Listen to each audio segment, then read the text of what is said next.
is the Lucky Craft LV200 lipless crankbait. Now, lipless crankbaits are designed for long casting and just a straight retrieve, chunking, winding for catching fish in all sorts of situations. They're fantastic in the fall and the winter time when you're trying to get that reaction bite out of fish that are hanging around shad. And that is exactly what this looks like. It just looks like a little threadfin shad. Now, the LV200 in particular is really narrow. It has a tight wobble to it, and it really goes nose down when you're reeling this bait. So you could actually deflect this off cover if you wanted to. It's all the weight is pretty much up front.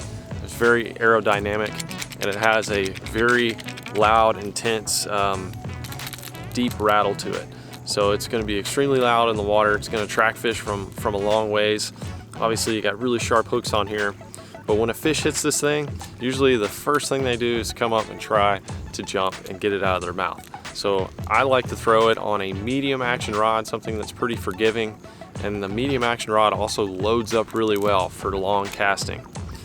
When I'm trying to get maximum distance on these things to cover a lot of water, I'll go up to a 7.6 medium action rod for casting, but most situations you're going to want something around a 7 foot for target casting and just medium distance casting. And you got to throw it on a high speed gear ratio reel, 7:2 to 1 minimum. That way you're getting the just really easy action reeling that thing in. You can get that erratic high speed retrieve that really triggers those bass without having to work too hard. And throw it on your favorite fluorocarbon monofilament line, somewhere between 12 to 15 pound test, or if you're fishing around heavy grass, you could go to about a 30 pound braided line, and that is going to be money for catching those fish that are feeding on shad.